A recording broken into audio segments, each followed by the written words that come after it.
Susitikime dalyvavusi savivaldybės mero pavaduotoja Kristina Miškinienė akcentavo, kad Druskininkuose pastaraisiais metais padaugėjo žmonių dirbančių su verslo liudijimais. Pernai tokių būta 577, kai tuo tarpu 2010 metais buvo tik 213. Pernai žymiai daugiau verslo liudijimų įsigijo druskininkiečiai, bet šiandien tikslas buvo pristatyti ir verslo savivaldybės paramos programos ir tiesiog reiškia aptarti, kokie yra siūlymai, kaip dar galėtumėm prisidėti, tiesiog, kad tas smulkus verslas, tai yra įvairios paslaugos, kaip ir gyventojams, taip ir atvykusiems svečiams, nebijotų žmonės plėtoti. Tiesiog reiškia imtis atsakomybės, bent jau pradžioje įsigyti verslo liudijimą, tiesiog kreiptis į savivaldybę dėl minimalios paramos ir tiesiog reiškia taip pradėti savo mažą verslą, taip sukurti savo darbo vietą.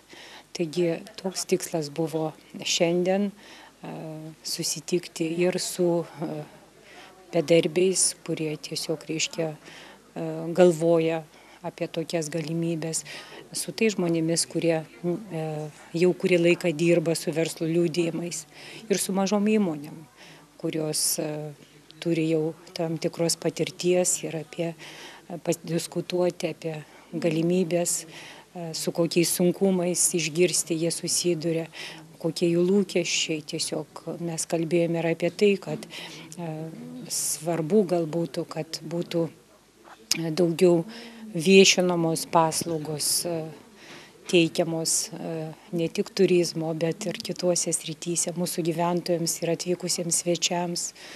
Ir tokiu būdu tikėtina, kad ir tas verslas jų pagerėtų, nes iš tiesų informacija ir sklaida tos informacijos taip pat yra labai svarbus dalykai. O kur matytumėte didžiausias nišas, tarkim, ko šiuo metu labiausiai trūksta, kokių paslaugų ir ko galėtų imtis tie pradedantieji? Taigi, žinot, reiškia, mes ir kalbėjome apie tai, kad, tarkim, gyventojams ir daugelis tą žino ir jaučia, kad dar nėra beveik galimybių tiesiog ar tai sutvarkyti namus, ar tai aplinką sutvarkyti, apželdinimo paslaugos. Tokios minimalios sritys, kurios tiesiog reiškia beveik kiekvienas žmogus susiduria su tam tikrais nedideliais darbais, kuriuos turi atlikti arba pats, arba samdyti žmonės. Tai mes aišku pasisakom, kad viskas būtų daroma legaliai, kad tiesiog žmonės įsigytų verslo liudijimus, nebijotų reklamuoti teikiamų paslaugų ir siūlyti mūsų gyventojams, atvykusiems svečiams. Kaip žinia, Druskininkuose nepaprastai daug įsigijo būtų kitų miestų gyventojų, net kitų valstybių. Taigi ten taip tokios paslaugos labai reikalingos ir valymo, ir apželdinimo, ir priežiūros.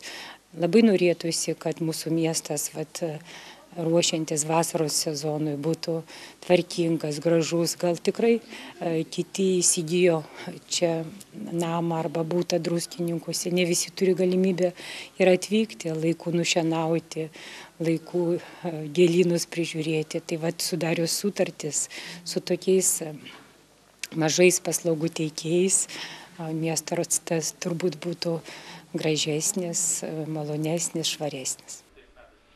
Alytaus teritorinės darbo biržos Druskininkų skyriaus vedėja Danutė Naujalienė susirinkusiems pristatė verslumą skatinančias programas.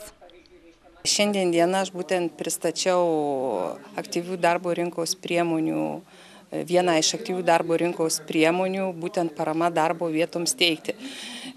Tai yra vietinių užimtumo iniciatyvų projektų įgyvendinimas, parama darbo vietoms teikti neįgaliesiems bei savarankiškas užimtumas. Kaip aktyviai druskininkiečiai dalyvauja tose programuose? Druskininkiečiai iš tikrųjų labai aktyviai dalyvauja ir galėčiau tikrai pasidžiaugti, kai panagrinėjom 10 metų laikotarpį Alytaus apskrityje, tai būtent druskininkų verslininkai iš tikrųjų daugiausiai gyvendino projektų, būtent net 32 projektus ir įsteigė 275 darbo vietas bei pasinaudojo beveik 4 milijonų dydžio finansinę paramą, kai tuo tarpu, tarkim, Alytaus rajono ir miesto savivaldybė įgyvendino per tą patį laikotarpį, tarkim, tik tai 16 projektų ir įsteigė 90 naujų darbo vietų. Danutė Naujalienė informavo, kad verslininkai, ketinantys dalyvauti vietinių užimtumo iniciatyvų projektų atrankoje, paraiškas Alytaus teritoriniai darbo biržai turi pateikti iki kovo 2 dienos 14 valandos. Investicijų bei turto valdymo skyriaus vedėjo pavaduotojas Gintaras Grigoras susitikimo metu informavo apie šiuo metu nenaudojimus nekilnojamo turto objektus, kuriuose būtų galima plėtoti verslą. Na, o savivaldybės administracijos finansų ir ekonomikos skyriaus vedėja Rita Povilauskienė nuosavą verslą pradėti ketinantiems savivaldybės gyventojams papasakojo apie verslo liudijimo išdavimo tvarką. Druskininkuose anot Ritos Povilauskienės verslo liudijimo kaina yra nedidelė, vidutiniškai 648 litai per metus. Todėl čia gyvenantys žmonės tikrai turi galimybių išsiimti verslo liudijimus ir teisėtai pradėti savo verslą.